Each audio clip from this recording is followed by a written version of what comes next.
This event tonight is hosted by the Photography Ethics Center in collaboration with the Ethical Journalism Network.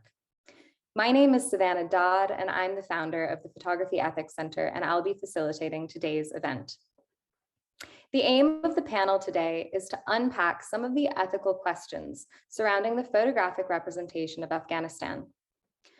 With the recent withdrawal of the US military and the subsequent Taliban takeover, images of Afghanistan have again proliferated in the media. The resurgence of visual interest in Afghanistan necessitates reflection within the photographic community about how Afghanistan has been portrayed since the start of the so-called war on terror, and how Afghanistan and Afghan people are currently being portrayed in light of recent events. We're extremely lucky to have four fantastic panelists with us this evening: Dr. Azeta Hatef, Kiana Hayeri, Alison Baskerville, and Tahmina Saleem. We're also very lucky to be joined by Amie Ferris-Rotman, who's the founder of Sahar Speaks, a charity that provides training, mentorship, and publishing opportunities for Afghan female journalists. Now, when you registered to join the talk today, you did so by making a donation. So all of your generous donations will be split between our panelists and Sahar Speaks. So I'd like to invite Amie to say a few words about her charity, if that's all right. Amie, it's over to you. Thank you so much, Savannah. Hi, everybody. Great, thank you for that wonderful introduction. Yes, I founded Sahar Speaks in 2015 in Kabul at a time when, obviously a very different time than today. It was founded because there were no Afghan women working for any of the international newsrooms at the time, the English language newsrooms. So even though there were hundreds of Afghan female journalists, none of them were actually working for Reuters, AP, New York Times, and etc. At the time. And after we founded, however, we did have some of our alumni go on to work for international news organizations out of Kabul, and we actually managed to change the media landscape, something which I'm very proud of. And then, of course, and one of our alumni, actually, Tahmina Saleem, is one of the panelists today. So it's wonderful to be with her again here tonight. And yeah, and what we managed to do was we trained 23 Afghan female reporters over a period of 3 years. They were given mentoring opportunities. They were also given publishing opportunities. They published their work in The Guardian, in the Huffington Post, and other publications. And then several of them went on to actually work full-time for international media outlets. Obviously, then fast forward to August 2021, and when we saw the collapse of the previous Afghan government, of basically the last 20 years of what the international community had been building in Afghanistan, and the media scene, which is one of the greatest success stories of the last 20 years of foreign involvement in Afghanistan, basically, well, it didn't collapse because there are still amazing reporters there on the ground, but it became very different overnight. Many journalists fled or went into hiding, or were actually tortured and beaten up for covering women's rights protests. In terms of Sahar Speaks specifically, we helped the remaining 12 reporters who were still all in Kabul at the time. They are now all out. So all 23 of the Sahar Speaks graduates are out of Afghanistan. This is, of course, great. It's great in terms of their personal safety, but it's also very sad, of course, because it means that Afghanistan has 23 fewer Afghan women reporters. About a third of them, or maybe about a quarter of them, were photographers, were visual journalists. One of our standouts is Tahmina, yeah, they excuse me. I'm not a photographer myself, but I can say that they were obviously incredibly valuable members of Sahar Speaks, and also quite unique because there's not many Afghan women actually photographing the events in Afghanistan, their lives. And today, I would say, well, I'd love to know what the other panelists say, but I believe there are almost none on the ground at the moment. And so I'll just give you a couple ideas about what we're going to do next. Because obviously I'm not working with anyone on the ground anymore in Afghanistan, is I think what we're going to see, we're already seeing it, but we're seeing an incredibly large diaspora, which has just basically been formed overnight. Obviously, the Afghan diaspora was already very large because the country's been immersed in war for the last 42 years. But what we saw since August was an enormous exodus of people out of the country, including many Afghan women who worked as reporters, who worked as artists, as visual artists, as photographers. And what we're going to be trying to do at Sahar Speaks going forward in the next few months is trying to really utilize those women who are now in the diaspora, because lives still need to be photographed, stories still need to be told. These women also very much need their livelihoods, need their jobs. They're very talented photographers. And just because the Taliban are now in control, and just because they're no longer in Afghanistan, doesn't mean they shouldn't be photographing and relaying the world and to the world how Afghan women are living today. So that's what I'd like to say. You can find out more about our work on our website and also on our Twitter. But that gives you an idea of what's happening.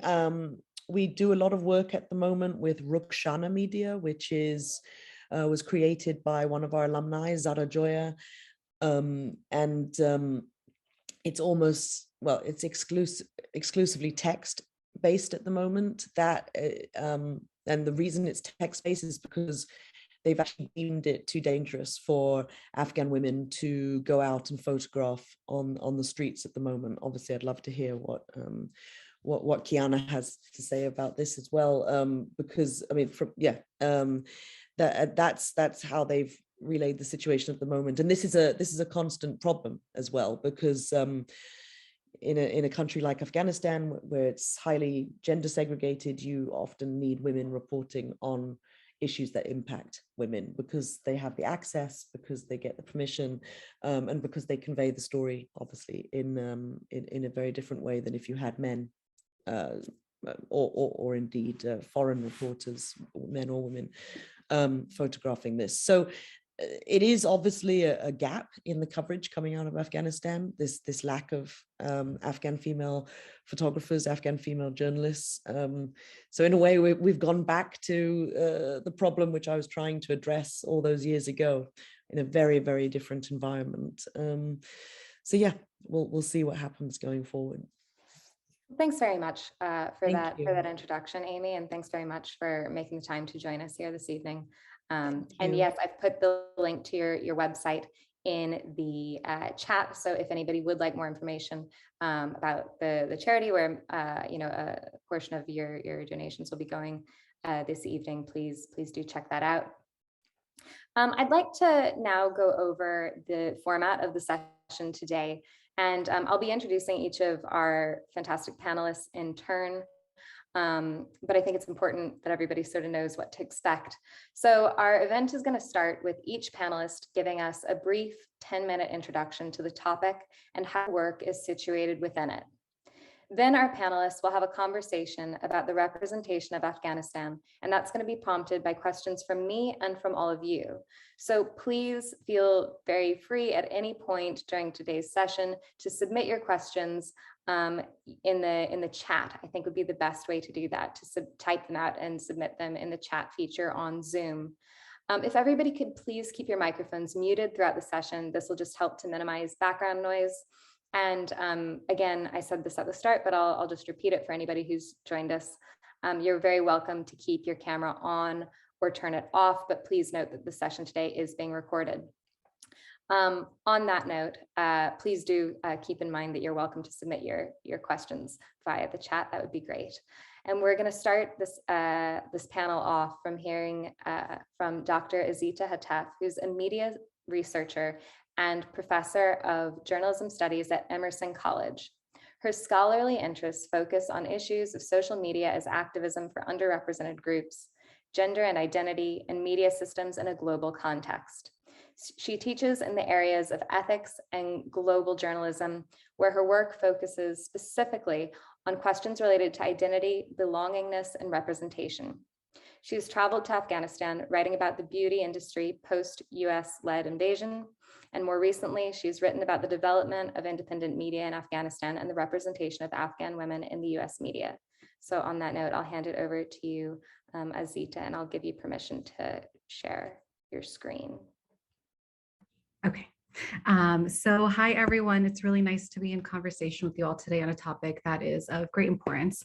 As Savannah has mentioned, I'm a professor of journalism studies, where my teaching really focuses on ethics and global journalism, and my scholarly work focuses primarily on Afghanistan and its representation in the media. So I'll begin by discussing a bit about my work as it relates to the discussion we're having today, centering the ethics of photographing Afghanistan, which is going to be very much situated in more of a theoretical conversation that I think, and it'll be really great to hear alongside some of the more practical things too. And so just to kind of think about photographing Afghanistan. So as we've witnessed over the past several decades, Afghanistan has long been portrayed through long enduring cultural stereotypes and one-dimensional portrayals, especially within US media and so-called Western media. Historically, the country has been presented through Orientalist tropes that have clearly manifested in media coverage.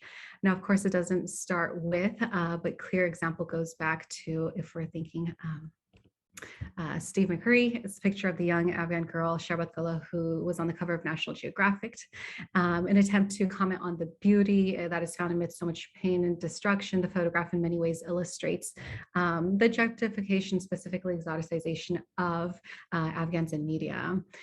This theme, of course, has endured throughout the years, where just a couple of weeks ago, a photograph of a young girl, which I've chosen not to share on here out of respect for her privacy, was shared widely online with a similar sentiment at play. In an attempt to comment on the current situation of Afghanistan, the photograph and accompanying rhetoric has done little to create dialogue and change, but nevertheless, these types of photographs raise really important questions for us about the purpose of such images and how we can move away from photographs that simply show Afghanistan as a place of perpetual war and devastation. And so before doing so, I think it's really important to consider how the last 20 years of war have shaped the representation of the Afghans within media. And there exist, of course, countless examples of Afghan men and women portrayed through one-dimensional frames as helpless, backwards, and in need of saving. And so the presentation of Afghan women as vulnerable, under attack from the Taliban, and needing to be saved by the US in early 2000s, of course, tapped into the aspect of moral evaluations and became a significant framework in building support for the invasion of Afghanistan in the early 2000s, as newspapers, magazine covers, and broadcasts focused on the visual representation of Afghan women. And so in my own research with Dr. Rose Lakou, we conducted textual analysis of Afghan women and how they're represented in the New York Times throughout this so-called war on terror. And so we found in our analysis over 18 years of news articles, 3 peaks in coverage, which align with 3 major military decisions from the US perspective. The first being in 2001 with President Bush's decision to invade the country, then 2010 with President Obama's decision to increase military troops to the highest point of the number, where coverage really focused on protecting some of the modest gains of women in Afghanistan. And then in 2017, following President Trump's decision to keep troops in the country after being told allegedly about women in the 1960s in Kabul and wearing mini skirts, and this idea of progress in the country. And so there's always been this very heavy focus between military decisions and women in the country. And so by portraying Afghan women as helpless, not only removes their agency, but plays into these larger narratives of othering, especially in the so-called war on terror, where Afghans are seen as backward, repressed, and ungovernable. And research of media coverage following 9/11 demonstrates how media amplified these stereotypes of Afghanistan and the region and relied upon dehumanizing portrayals. And so during times of war, often this perceived otherness is emphasized to support a lot of that military action too. And critical to this point is how the presentation of the other is meant to create distance, a proximity that really allows for such horrors of military action upon civilians to also be justified. And so this distance in many ways creates a value system wherein certain lives are considered worthier than others, When reduced to either victim or hostile enemy, their suffering is viewed as inevitable. So when we see stories and images of Afghans experiencing some hardship, it may elicit emotional response, but it may not in many instances generate the same sense of pain and outrage as other suffering may. And so we may be drawn to stories of young women escaping terrible situations, and we may have empathy for them, for the starving children whose photographs are shared widely on media today. But we also know that people have a finite capacity for empathy. So when reading or viewing stories of suffering repeatedly, people often feel fatigued, desensitized by someone's suffering, or they may wonder if those that are most affected are to blame for their situation. For example, the photos of the young Syrian boy at Baby Island whose body had washed up ashore the Mediterranean Sea shocked many, as did the photo of a young Salvadorian father, Oscar, and his young daughter Valeria, whose lifeless bodies were found in the Rio Grande River. These images hope to illustrate the reality of their situation seeking refuge. And immediately after the publication, there were donations to refugee groups and discussions by politicians. But the extent to which this contributed to a reckoning of immigration policies and support for refugees was short-lived. And so with the withdrawal of US forces from Afghanistan in August of this year, we saw similar images of desperation and suffering captured for the world to witness. As Kabul was being captured, we watched on repeat people falling to their deaths as they held onto airplanes departing from the airport. While demonstrating the sheer desperation that many felt in this moment, how these images were shared throughout media with little care or context raises important questions about whose bodies are worthy of dignified deaths and why we seem to so casually view some of these deaths too. In this particular moment, I couldn't help but draw parallels to the famous Falling Man a photograph which captured a man jumping to his death from one of the Twin Towers as they collapsed in 9/11. While this photograph received mixed response from the public, there was overwhelming agreement that it was a bit tasteless and it deserves more context and care when being viewed. So the question of course comes up, why do we reserve this care for some and not others? And of course, this lies in a point that I was discussing earlier, that over 20 years of representing Afghans through these Orientalist frameworks makes it easy to see Afghan suffering as imminent and inevitable. Describing this tragic event of those who are falling to their deaths as they held on to these airplanes, many journalists refer to these people who are falling from the airplanes as simply dots in the sky. So such dehumanizing language, unfortunately, in many instances has been on par with how Afghans have been represented in media over the last few decades. The ease with which these images are circulated online through broadcasts reinforce systems of dominance that dictate which lives are grievable and which are for the consumption of others. So following the repeated and wide distribution of these videos, there was an explosion in the Kabul airport that killed at least 169 Afghans and 13 US troops in August. The coverage focused largely on the 13 US soldiers, and where photographs were provided, these were somber and respectful. And although many of the articles focused specifically on US soldiers from the US perspective, the photographs that accompanied many of these stories were of bloodied Afghans, of families gathered around lifeless bodies. And so the explosion at the Kabul airport in August revealed some of these evaluations and inequalities as Afghan suffering was front and center in the media, which again encourages us to ask what purpose these images serve. And so of course, photographs play a really important role in informing the public, and they convey messages differently than other formats. So photographs, even the ones that may be considered graphic, have a place in telling the story of Afghanistan, but how these are shared with the public matter. In ethics, we oftentimes discuss how we can balance fully informing the public with minimizing harm. And so how can we produce journalism that more fairly and accurately reflects the situation of Afghanistan without capitalizing on the suffering of the Afghan people?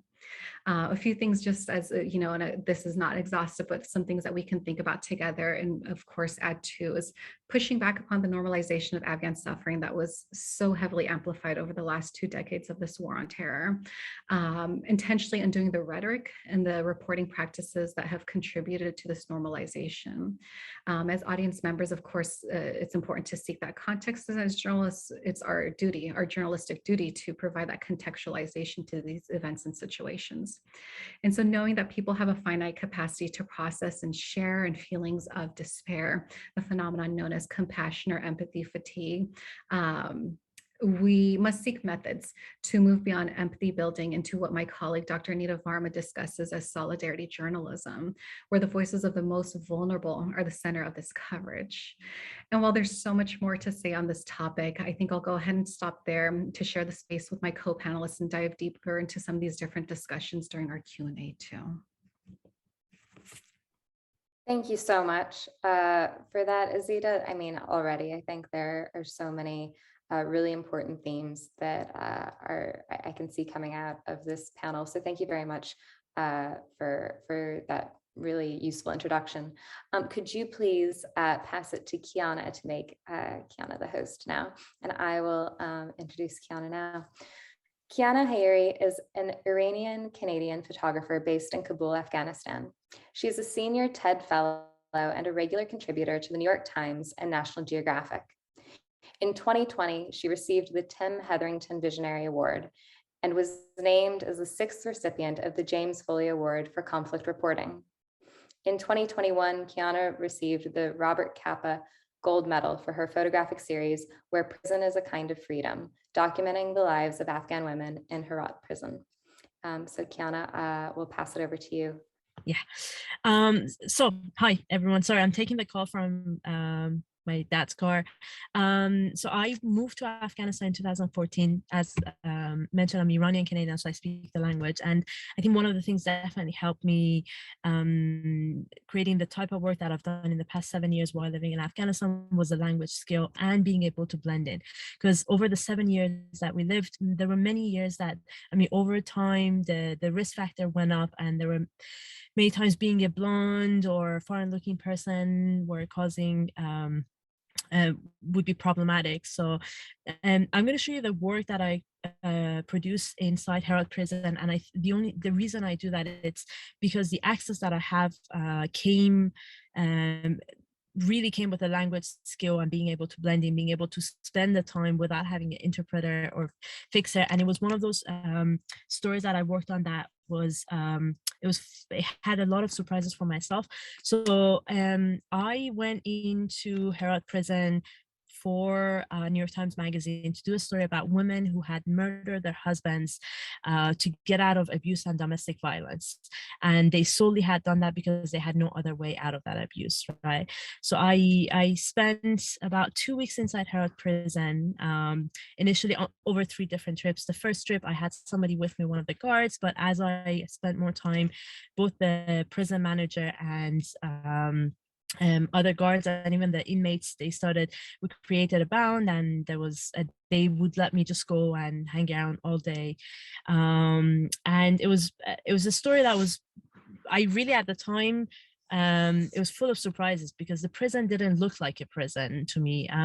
One of the feedback that I kept getting from my editors as I was sharing the work in progress was, we need to see this as a prison, but it was more like a home or like a dormitory where women, they just go about their lives. And what was interesting is most of these women were happier and much more free inside the prison than they were outside. So it became the story slowly became about life inside the prison. And one of the things that I'm very proud with this body of work is the impact that I had after it was published. There was a lot of people who had reached out to us. There were lawyers who volunteered to work for these women, and then eventually one of the women was released. I mean, not one, I mean, many of them, but one of them that I was close with was released. And to this day, we're in constant contact. We managed to get her out of Herat first when Herat fell, and then eventually out of Afghanistan. What else can I tell you guys?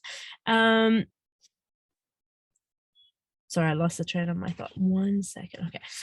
So when this story came out, one of the question was, the access that I had to these women. One of the reasons we had access is inside Afghan society, many of the restriction comes from the male inside the family, or the male presence, the neighbors, the male present in the community, because this was solely a very female dominated space, and because a lot of these women, I mean, these women had murdered their husbands, so they didn't have a man, quote unquote, responsible for them. The access was amazing. There was rarely any situation, and the more time I spent with them, the more they got to know me in person.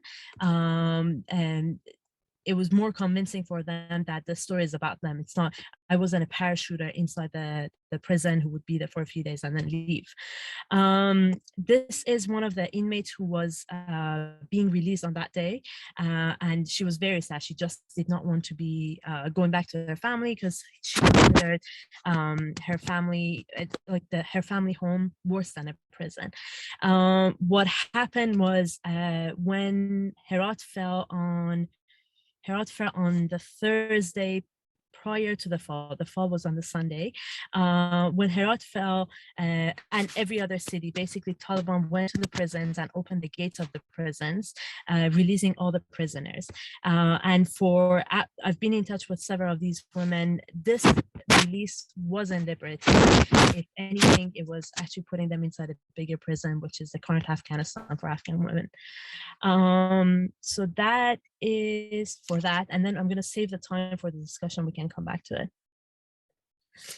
I will stop sharing, and who should I pass this on to? Can you pass it to Alison Baskerville for me? Sure, definitely. That'd be great. Thanks so much. And I'll just introduce Alison now. So Alison, and thank you very much for your presentation, Kiana. No, the work is incredibly powerful, and I'm sure there'll be many questions about it and how it relates to the broader context as well when we get into the discussion. So thanks very much for sharing that with us. Alison Baskerville is going to be our next panelist, and she is a documentary photographer and artist based in Birmingham. As a former soldier turned artist, Alison has a rare insight into gender and conflict. She has the desire and capacity to make work that reflects on important contemporary issues, such as gender equality, military occupation, female identity in the forces, and the long-term consequences of armed conflict. So Alison, it is, the floor is yours. Thanks very much. Thank you. Thank you. It's a real honor to be alongside these people today. And there we go. Yeah, I don't have a whole bunch of photographs here for you today. I was thinking more about the theme of what we're talking about, and reflecting on my own personal past of being in Afghanistan, and how that relates to this conversation. So I don't have a theoretical viewpoint on this, although I resonate with the theory completely, and certainly as a former soldier, always sit here and think, I wish I'd known all of this when I was still in the military, or reflection on the situation in Afghanistan and how we got to where we are with it. It makes you question a lot of your past, especially if you're a military veteran. So I'm coming into this space with that background, and to share from that perspective. I'm not a pro-military kind of person. I recognize my years of service, but I have since moved on quite a lot from there to understand more about the institution of the military, its effect on the wars in Afghanistan and Iraq, also my involvement in that, and also my relationship with Afghanistan. As somebody who served there as an army photographer and then went back into Afghanistan as a photojournalist. And I think I'd say, listening to Amie and the other panelists on here, that what they mention, which resonates so much with me, is about access, but also about representation, and that I never felt in the time that I was there that I was the right person to tell the stories of Afghan people, and the archetypes that I saw myself at that time in 2011 when I was there as an army photographer was not something that I wanted to replicate. So I very much put myself in the position of doing the job that I was asked to do, which was to photograph the military, but to avoid sensationalizing that and falling into the tropes of creating kind of silhouetted pictures of soldiers against sunrises with weapons. I knew that that's not what I wanted to do. I still ask myself about why I went to Afghanistan as an army photographer. I've always had this strong sense of trying to subvert things and thinking that if I went there as a photographer, I could perhaps change some of the narrative around what was happening in Afghanistan. A very utopian vision of something that I later discovered was impossible. And also working within the constraints of the military and how information is shared, and near on impossible, but I tried my best. So instead of saying photography of Afghanistan, I've put in Afghanistan, because I wouldn't say that I've managed to photograph much of Afghanistan in the 8 months that I've spent there. And it really makes a difference to work with people in Afghanistan and people who are able to really submerge themselves into the subjects, and to be alongside people to really show the nuance of the stories from the country. And again, I went with one very particular perspective, which was based on the military and the military's involvement there. Now, the images that I have don't really reflect the kind of stereotypical image of the military either. And I struggled to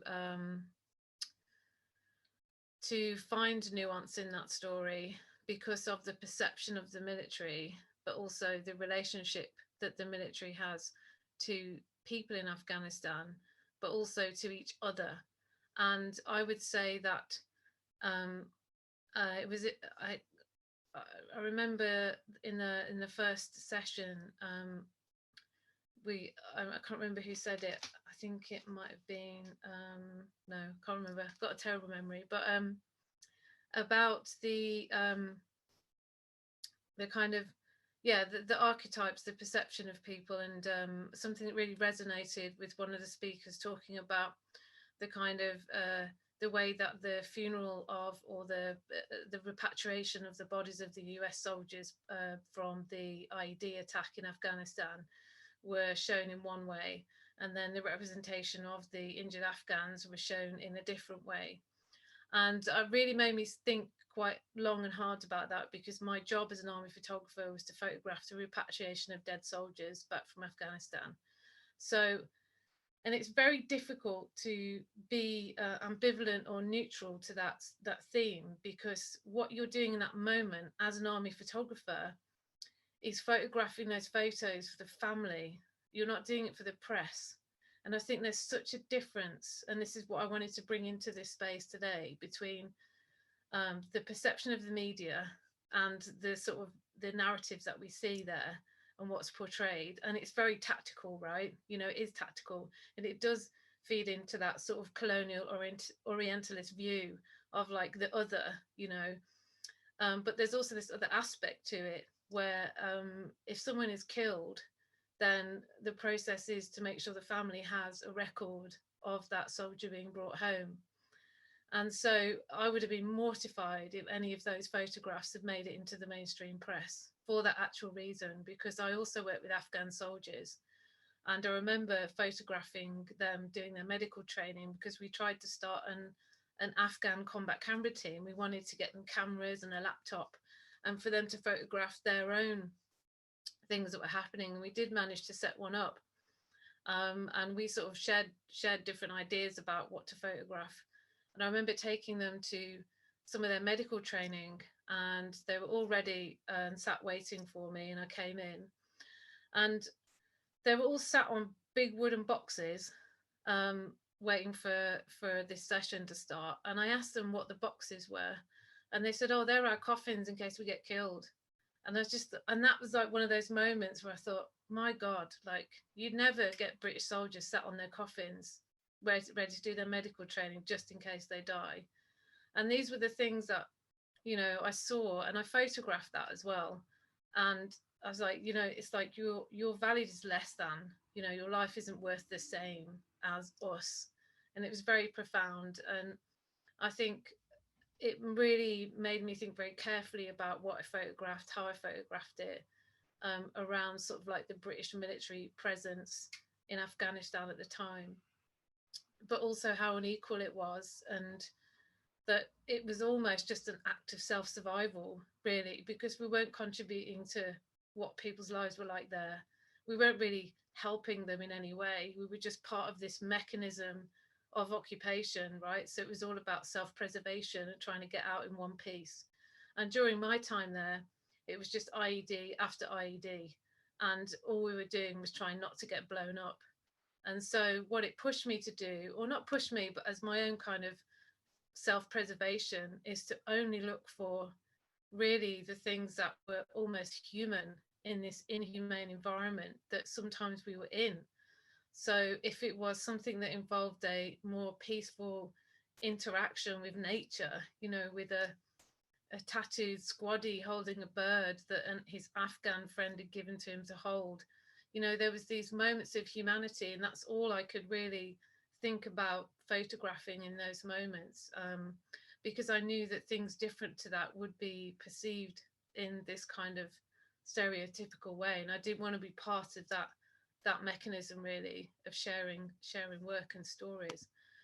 So I tried to seek within the female community that I could in Afghanistan people who were like me in uniform. So I did specifically ask to meet Afghan police women. And because there hadn't been a female army photographer at this point, who was an army photographer, these are things that had never been asked before. These are stories that had never been photographed before by the British military, not by photojournalists. But when I met Islam Bibi and we spent time together, I'd go and visit her quite often, we recognised some similar traits in ourselves of why we both become people who are in the military or why we wore uniform. But the layers for her was that she had to wear, cover herself every day over a uniform to protect herself to travel to work. So she was doing this at risk of her life. And unfortunately, Islam Bibi was killed by the Taliban, by an IED on her way to work in the car with her brother-in-law. And so the huge cost that it put on these women to be part of the security forces as well was something else that is again a heavy burden to carry, but also that they were committed to doing that.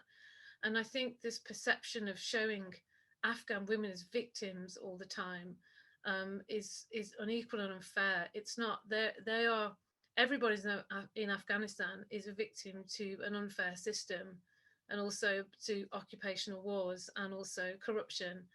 And I think the stories that come from Afghanistan now, and the people that have left Afghanistan in August, have to be given space and more nuance for more caring and thoughtful storytelling. And not this perpetuation of archetypes, because they're so embedded into like the way that we share the stories. We need more photo stories like the ones that Kiana's sharing, the more long form, you know, in-depth storytelling to do justice to the stories that need to come out. And so over the time that I was there, I ranged from kind of detail shots of like different multicolored underwear that women wore as soldiers to try and keep some form of their identity outside of wearing this bland uniform every single day, and perhaps the connections between, you know, people and the animals. You know, I've got a whole series of portraits of people with their dogs, including Afghans, and yeah, and also a lot of the Afghan female soldiers I met. And during the evacuation in August, I worked with a few different people to help get some of those female soldiers who were still serving out of Afghanistan successfully, thankfully, and also quite a few Afghan journalists. So, you know, it's, whilst I was only there for a short time, it had quite a deep effect on the way that I looked at my own life, the way I looked at the military, the way the military is used it made me become quite interested in academia and started reading a lot. And, you know, eventually I sort of went more down the activism route, and that was just after I left Afghanistan. The first thing I did was went to an Occupy Wall Street protest and started just questioning everything. And I think I've been doing that since 2011. I'm still doing it now, and will probably do it forever as part of my work. So I think my message here is, whatever you think you know, you don't know, and you have to question it all the time. And to never think that your way is the way, and to always have multiple points of views in your mind's eye, because we're never the one person who's responsible for telling the story. It's about all the people in the story and what their part of the story is in this. So yeah, that's it from me. That's brilliant. Alison, thanks so much for sharing that and for sharing your experience. I think that's definitely, there's so many themes in that I think are really going to help to frame the conversation. Could you please make Tahmina now the host? And I will introduce Tahmina now. So we're going to hear next from Tahmina Saleem, who is an Afghan photojournalist and an alumna of Sahar Speaks. Her work focuses on the lifestyle, achievements, and challenges of women who have succeeded in Afghan society. Tahmina has studied photography and contemporary arts at Kabul University, and she's a member of the Afghanistan Photographers Association. So, hi everyone. Thanks so much for bringing this topic, and thanks for having me. I'm Tahmina Saleem, a photojournalist from Afghanistan. So my journey started back from 2013. So being a woman who lived in Afghanistan during the Taliban regime, the past Taliban regime, and the whole these 20 years. So as a woman who suffered all these things, and what made me to come to photography, and what made me to choose my own subject in photography, as all you know, the only picture that you have from Afghan women in Western countries is a woman with burqa, a woman who is not educated, who is suffering like every day. But I decided at the time that I started photography, I decided to bring not just me, the other photographers, like female photographers from Afghanistan.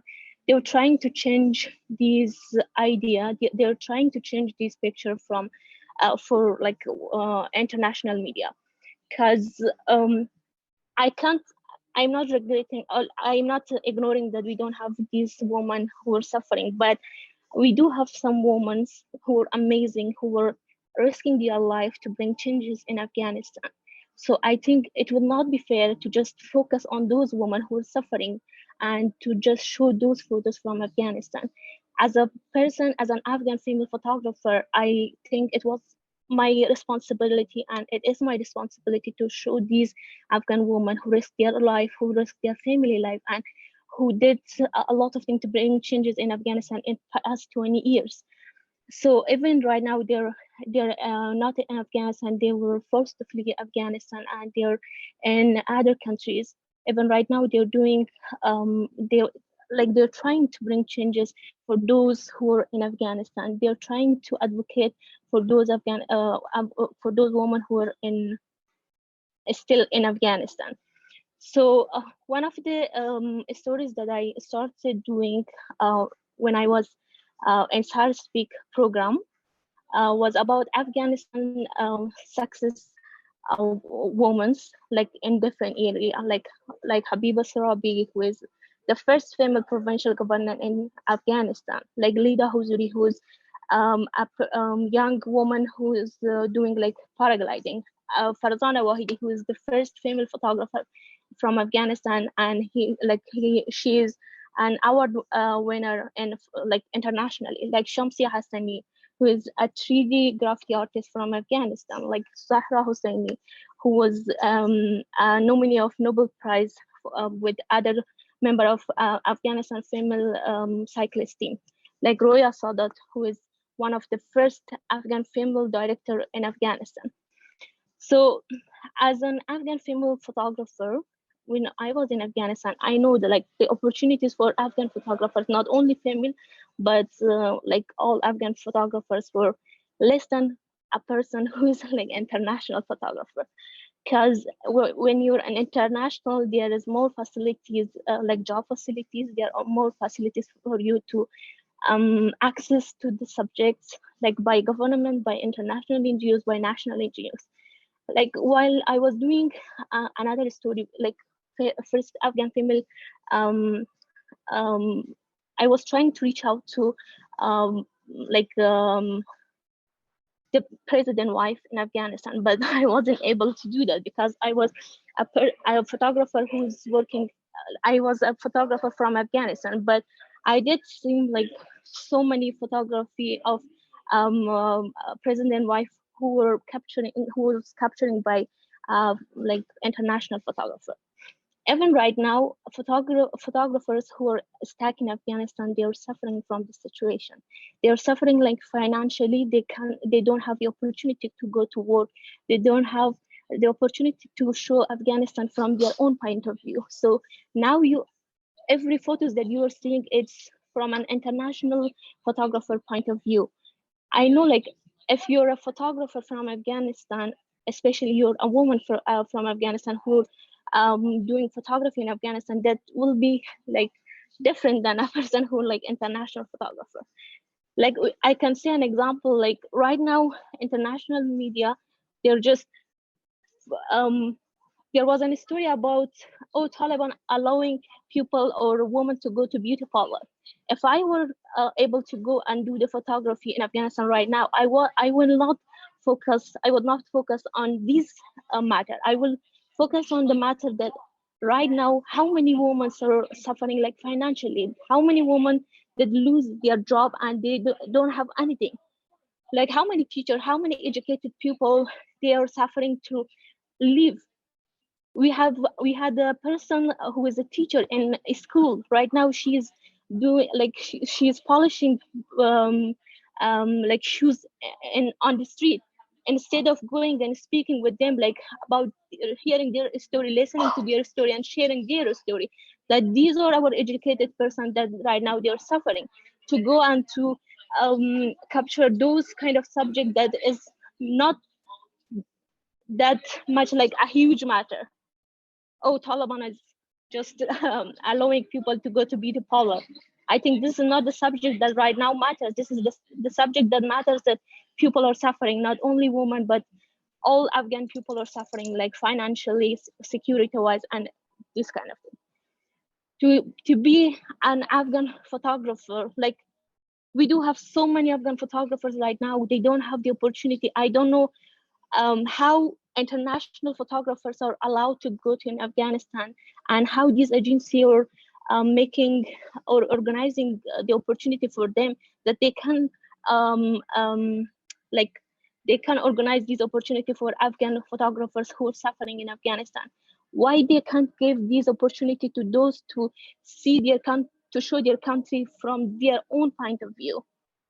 We do have lots of photographers there, and every day we are receiving message from them that they're suffering, but there isn't anyone who like to support them.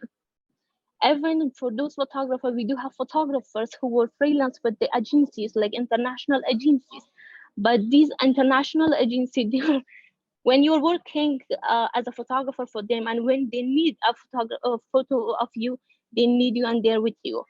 But when a photographer needs you, they're not beside them. They're not standing beside them. We have a photographer who were accused of helping Taliban, but the government didn't have anything, like any proof for that. He's right now in Afghanistan and he's suffering, like he can't find a job. His family is suffering like financially, but the agency did like said that we are not related to this photographer, even though you can see all his photos who were published in their website, but they are not supporting Afghan photographers. I think as a photographer, I'm from Afghanistan, I'm gonna say like for international agencies, newspapers that kind of gave the opportunity to Afghan photographers. I can't say like right now how they can do that because of the security, but at least find a way to help them. They were the person who were working with you guys like for 20 years, but right now they need you all. There is no one to help them. Thank you.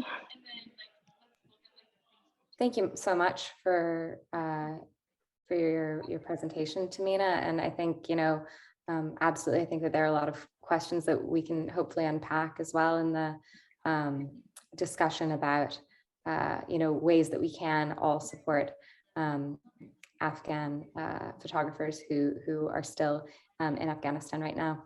And if everybody who is attending, just a reminder, you're very welcome to put any questions that you have into the chat box, and that would be great. And we'll try to respond to as many questions as we can during the discussion. We have about 30 minutes for discussion. I think that there are so many threads to pull on in this conversation. I find it quite hard to know where to start.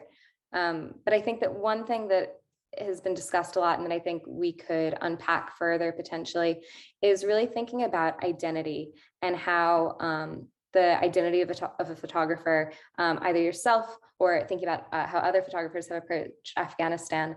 How do you understand identity in terms of your work? And I think that several photographers have talked about that a little bit, but I'm sure you have more to contribute. And as well, I'd love to hear from Azeta on that as well, if you have anything, maybe from a research perspective that you found. So I'll hand it over to whoever would like to take that first. All right, I'll go. I did mention this in the call, and I do think definitely my identity and my upbringing being, so I was an immigrant myself. I was a teenager when I moved to Canada, and then eventually went nomad, and then landed in Afghanistan, which shares a lot of common things with Iran.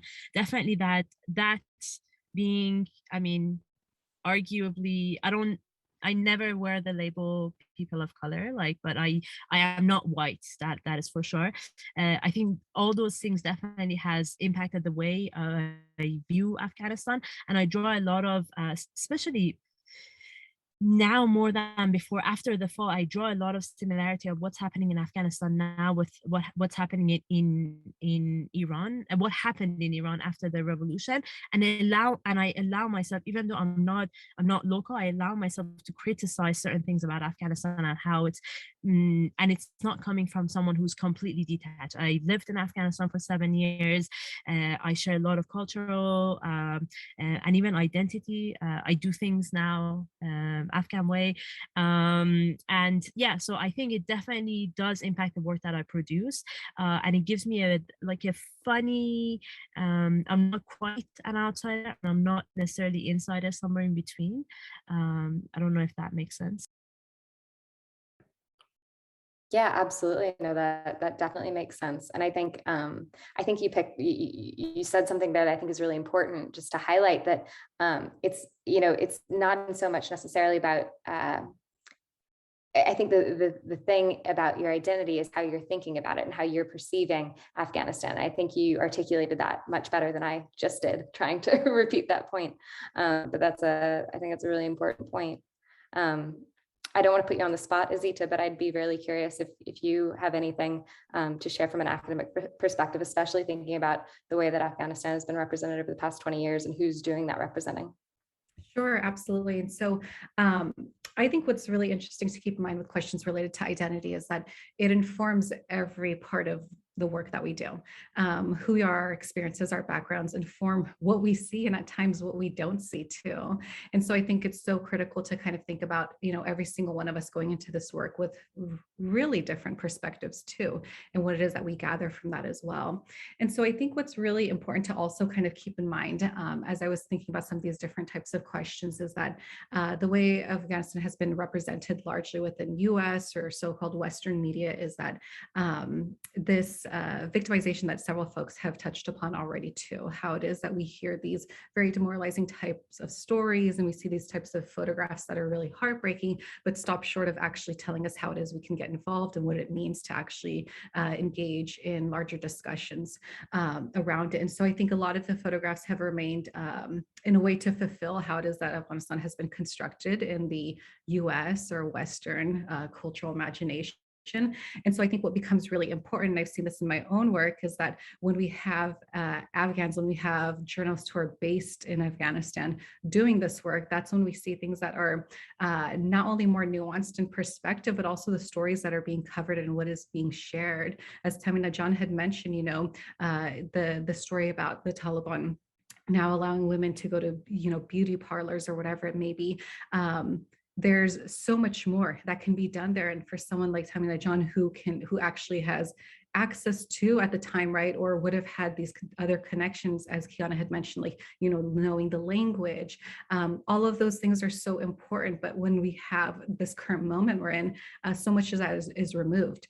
And so what I think about is I'm also fearful, as Tahmina John had mentioned, that most of the photographs that are emerging from the country today are those from journalists who are from international organizations and able to do that work relatively safer than Afghans in the country. And so I think that brings up really important questions about who gets the privilege to photograph Afghanistan and what do we keep in mind, knowing what we do about how the country has been photographed over the past several decades, and to work towards a more equitable model of how it is that these international journalists can also work alongside Afghans in the country who are doing this work, so that we understand, right? We've seen it from the research too, that this elicits way more robust and fuller picture and a fairer picture of Afghanistan when you have people who are invested in the country, who aren't just parachuting in, but those who are really there and have been doing this work for years. I think that's a really, really helpful perspective. Thank you so much for that. And does anybody have anything else to add in response to that question, or should we roll on to the next? Okay, I'm going to roll on to the next because I think, oh, sorry, go ahead. Yeah, absolutely. We can say there is two things that I can say. Like if you're a female photographer in Afghanistan, you have the positive thing and you have the negative thing. Positive that you can go and the men will allow you to go to their home and to speak with their wives and to allow you to go to their home and to capture their life. But the experience that I had in Afghanistan was like, if you're a female photographer, the opportunities for you was less than a male photographer or international photographer. And it's why, because they're thinking that if they hire a person from Afghanistan, a female photographer, they have to have someone with them, like a mahram with them. And even though you're telling them that I'm okay with myself and I can do this and I can go to provinces and to capture, but they're like, I had two experiences with an international organization and with a national organization. Before I was going to interview, they were saying like, oh, we prefer to hire a male photographer. But when you're an international photographer, the opportunities for you is a lot, because these international organizations, they prefer to bring an international photographer from outside Afghanistan to do the same work that a national photographer can do in Afghanistan. They prefer to pay like maybe triple amount of the money that they are paying for an Afghan photographer. They prefer to pay their cost, their insurance, and all these everything, but bring an international photographer in Afghanistan to do this photography. But they're not giving this opportunity for a photographer. At least once they can try this. If it doesn't work, like you can go ahead with international like photographers. So I'm saying this because we suffered a lot from this situation, having no opportunity, and still photographers are suffering. Absolutely, and I think that dovetails really, really nicely with a question that we have from one of the participants, which is one of the participants is asking, how can we bring folks to sympathize and move people into action without removing agency from Afghans who are suffering? But I'm also wondering, relatedly, how can the way that the sort of media operates in terms of hiring photographers, how can that cease from being disempowering for local storytellers, especially at a time like right now with the Taliban in control? Was that a clear question? Does anyone have any ideas about that? I can start us off in attempting to address this really important big question too. I think that these photographs, as we're talking about them, even the ones that are considered graphic in nature, play a really important role, as I was saying, in capturing what is going on in Afghanistan and also telling the story. But I think oftentimes what we see in news coverage is that it falls very short of going beyond that, right? And so, like, as I mentioned with the photograph of Baby Island, whose body had washed up ashore the Mediterranean Sea, like right afterwards, there's so much money going into the Red Cross, and there's a lot of conversation globally taking place about the refugee crisis. And so what becomes really important is thinking about the photographs serve an important purpose, but alone it's not sustainable to have these conversations continue. And so what really needs to connect here are thinking about solutions, and also, as I was mentioning, my colleagues work, Dr. Varma, this idea of solidarity, where we come back to centering Afghan voices and experiences, and in a way that does not only focus on these, negative aspects, because we understand that people can tune off really quick from that. And so what becomes so critical from our perspective is thinking about how the solutions come into play. And the solutions have to come in directly from Afghans. Like, what is it that Afghan people need in this moment? And how it is that we need to work alongside various industries to be able to connect this conversation and make sure that it's not something that ends beyond, oh my God, that's such a sad picture to look at, but say, well, what does this actually mean? And have an honest reckoning with what it is that we're sharing, and to be able to ensure that our photographs are always accompanied by stories. And, from my perspective, I think of journalism as, we are here for change, not necessarily that we're doing the change ourselves as journalists, but that we empower people with enough information and full coverage so that they can make those demands, so that they can make those requests too. So that's just, I think, one part. And of course, there's so much more connected to that. And I'd love to hear from everyone else too.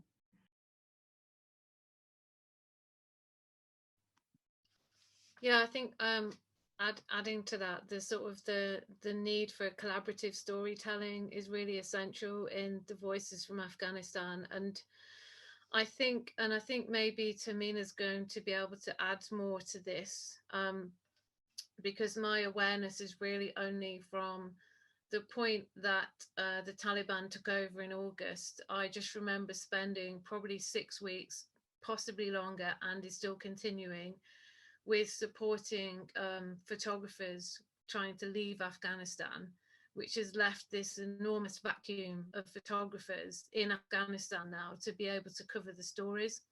And what's happened is that agency photographers have been sent in, international photographers, to tell the stories.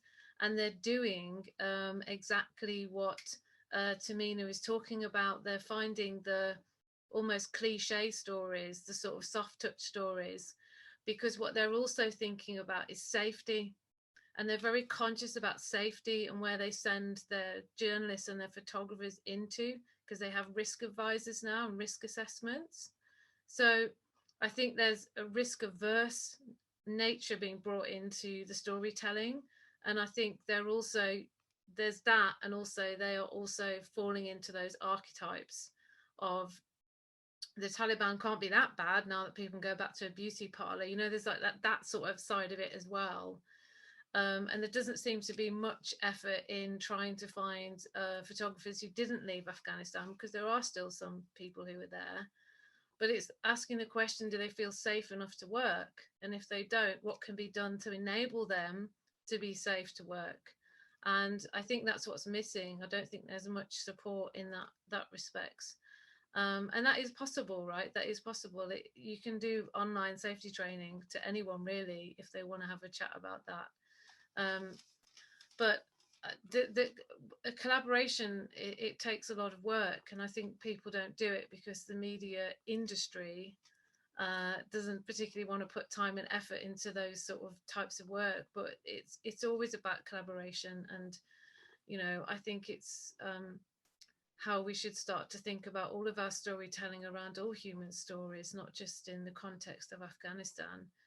And already looking at Tahmina's website, there's stories on there that never make the international press, that tell far more of the story of the lives of women in Afghanistan than a lot of perhaps the international media would do. But I think it's important to have a foot in both aspects, whether it's an international journalist with a background who understands the picture of Afghanistan and spent a long time in Afghanistan, like Kiana's lived there for 7 years and has that relationship. And I think that's important too, because they can also use that privilege to get stuff out into the international media. So I don't think it should be one or the other. I just think they need to work together better.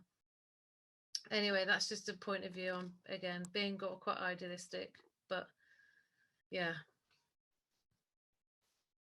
Savannah, Alison, I actually want to disagree with part of what you said about safety, because so I left Afghanistan the day Kabul fell, and then I returned 6 weeks later.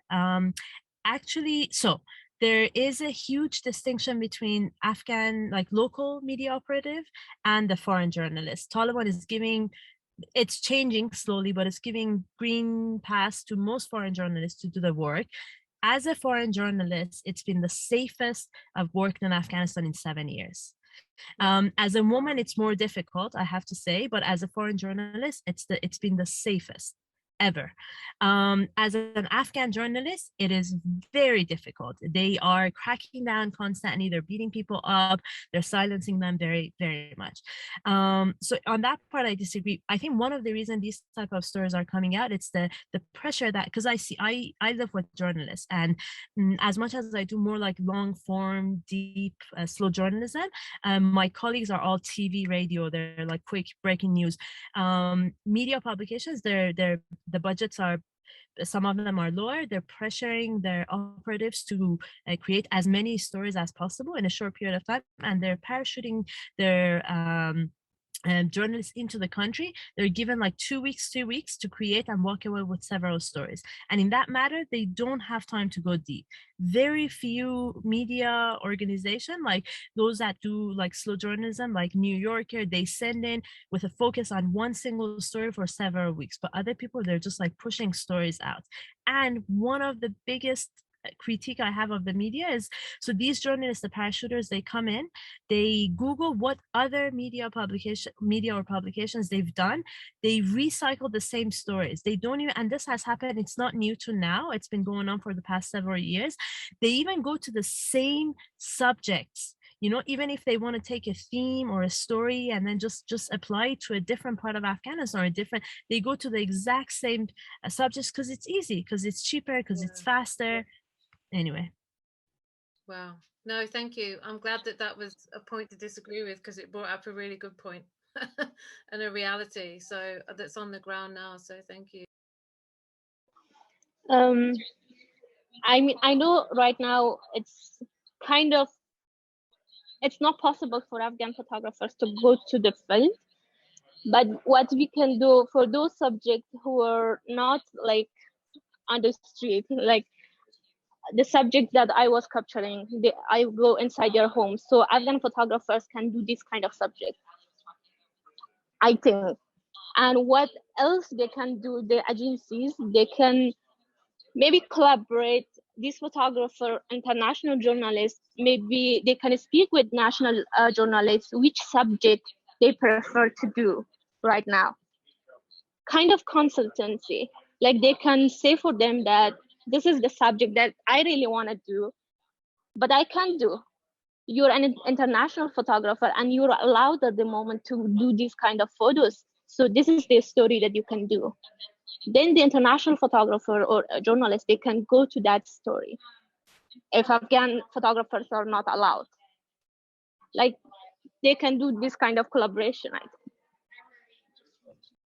I think that's very helpful and such a great proposal. Hopefully there's some people on this call who can enact some of that into practice. We have quite a lot of questions here. We're definitely not going to get through all of them, but I'll try my best to comb through them. One question from a participant is, iconic photographs emerged from the previous wars, such as in Vietnam, with the girl who was suffering from napalm, and the Viet Cong assassination in the street, and in Iraq with Abu Ghraib. But there's not been similar images from Afghanistan that roiled public opinion internationally. Do you have any opinion on why that might be? Or any thoughts about that? Compassion fatigue.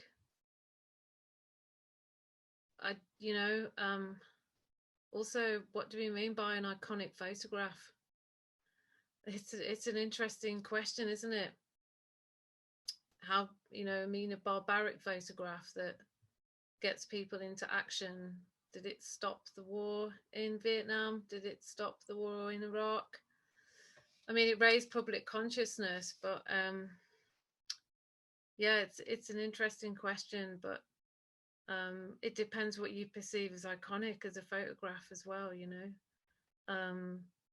Certainly there's been plenty of images from Afghanistan that have really sat with me, but they'll be different to what somebody else perceives as being an image that's changed their perception. But I don't know, sometimes I do think that perhaps beyond the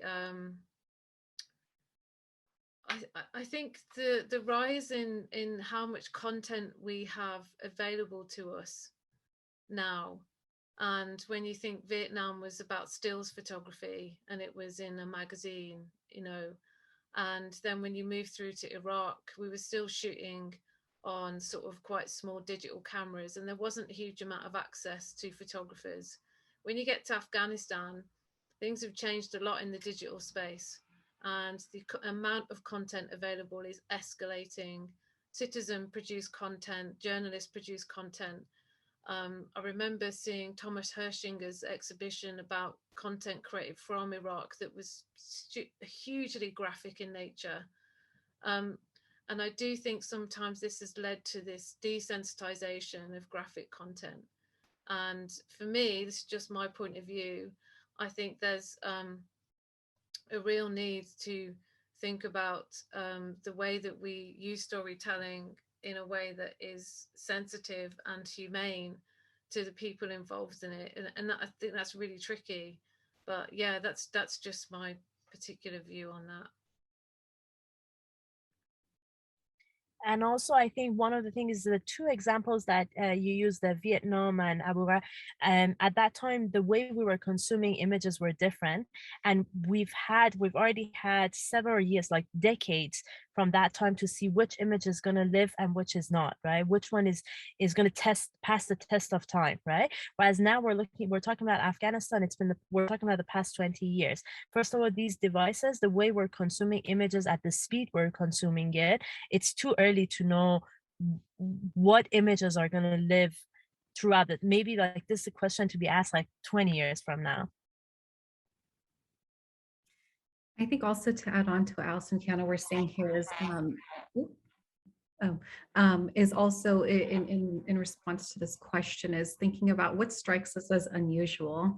And so, when I look at those photos, when you think about Vietnam, this was something that was, incredible for that moment to kind of reflect upon in the war. And there had already been so much response to this from the public. And with Iraq too, or like this had struck a lot of people as, how can this happen? Although many folks knew of all the horrific things that were taking place. I think for me, looking at, for example. Is that feedback on my end? Oh, and so I think when there's so many photographs that I can refer to in Afghanistan, but also thinking about seeing folks fall to their deaths from those airplanes, like that should be one of those moments, I think, right? Like, did that not shock us enough to think about what's happening in the country right now?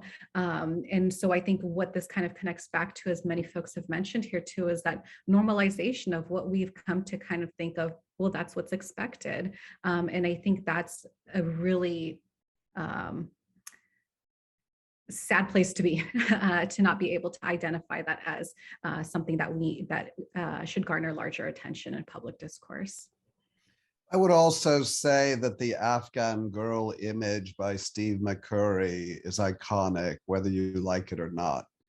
It's been distributed hugely so to talk about the plight, but there are many iconic images out of Afghanistan. The question then becomes, what does icon mean? So another conversation, perhaps. Yeah, perhaps. We only have 10 minutes left, so I'd like to pose one more question to our panelists there. And if anybody has any other comments, or please put them in the text chat there. That'll be the easiest way to make sure that we have time to hear from all of our panelists. I think the last question, just so that I can also give everybody an opportunity, all of our panelists to have an opportunity to offer some closing thoughts at the end. There's a question I think it would be quite important to address, and I think this speaks to a few things that have been said. Something especially that was mentioned by Azeta earlier about looking with care.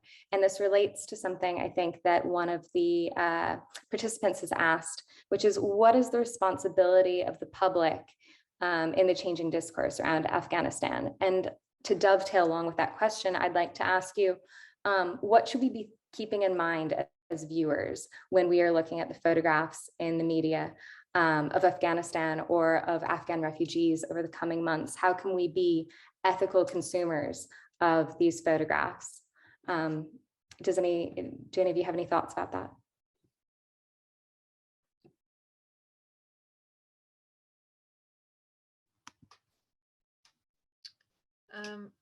I'll just very quickly, if you see any image, what are you not seeing in the image?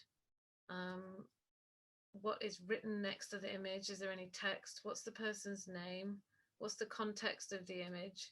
What's it being used for? What media is it in? What does that media tend to usually show? And what kind of language do they use? It's often supporting their media agenda or their narrative.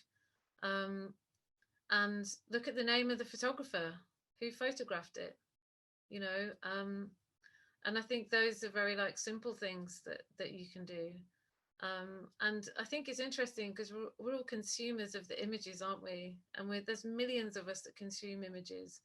So one would think that we have some agency to perhaps change the narrative of how people consume images. But yeah, I think that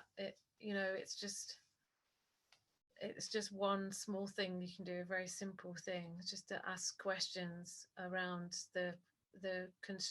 around the source of the image. Where did it come from? That's just one thing. That's just a little thing.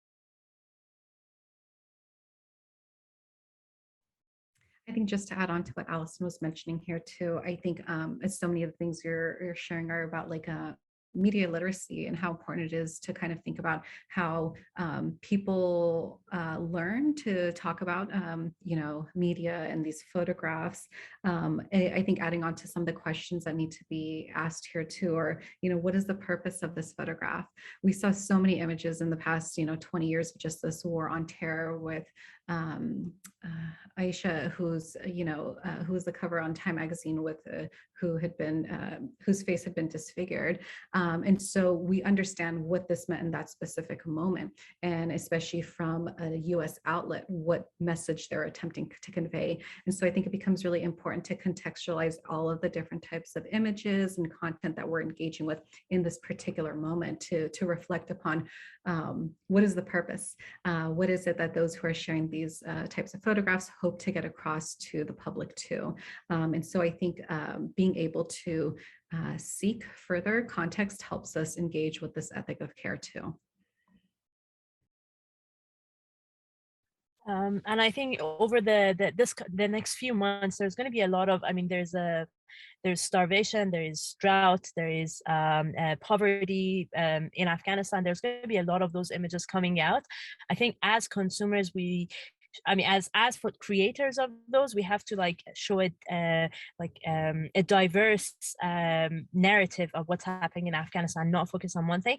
As consumers, when you view these images, I always look at images as a way of, I use this term, like bridging gaps, like bringing people closer, right? So even if you look at an image that is very foreign, it's very exotic in any way you would want to say it, look for familiar elements that will bring you closer to those people, to that community, whatever that would be. You see a mother holding their child and who's suffering from starvation, then think about the motherhood, think about concepts that are familiar to you.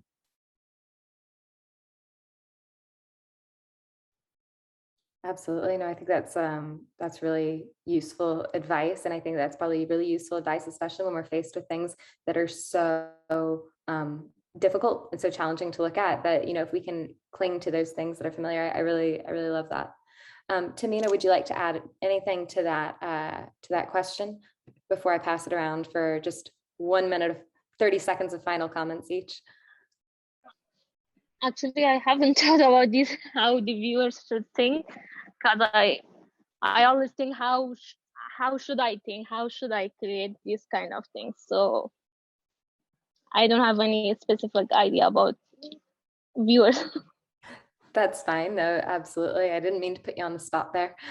Do you have any final thoughts that you'd like to share? And maybe each speaker could just give really snappy final thoughts about things that we can that everybody should be leaving with today from this panel. The only thing that I can say for all media, for all journalists around the world, that right now is the time to help our colleagues. So sorry, I'm telling this a lot because I am receiving so many messages. Our association is receiving so many messages. So I just want to pass this message from them to help them.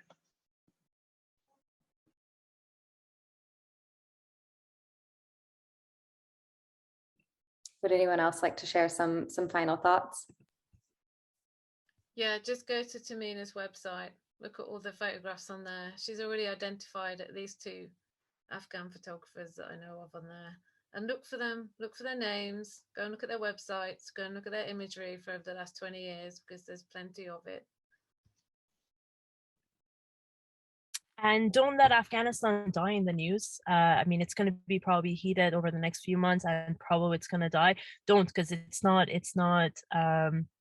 Yeah, I mean, yeah, that's all I have to say. You could, even if it dies in the media, as like individuals, make sure you stay involved or connected or engaged. And I'll just echo, especially what Kiana just mentioned here, that we have a responsibility as the public and also as, you know, journalists or folks who are doing work in this area to the Afghan people and to the world more broadly, and kind of ensuring that we don't look away, right? Whenever military interests dissipate, more than likely media do too. And so this is a moment, even though that the US has, you know, in more or less words, has withdrawn from Afghanistan, the work still continues. And this is a moment where it's incredibly important for us to really focus on the country and its people. Absolutely. Thank you all so much for your thoughts. I feel like this is a conversation, you know, just also judging by the number of questions we've gotten, that could have gone on for another hour. I think I might like to just share some thoughts that I received prior to this panel from Aryan Musleh, who's the founder of Everyday Afghanistan. He unfortunately was unable to join us here today due to safety concerns, but he did want me to share this, that he has said that the Afghan photography and photojournalism industry is on the verge of collapse, as many photographers have fled, hidden, or changed their careers following the Taliban takeover. Many of them live in fear as their work is subjected to discrimination and censorship. Freelance photography and photojournalism is now considered a serious crime unless it complies to their rules. Photographers have put down their cameras and nobody is pointing to what's going on in the country. No one dares to take a picture or share a story.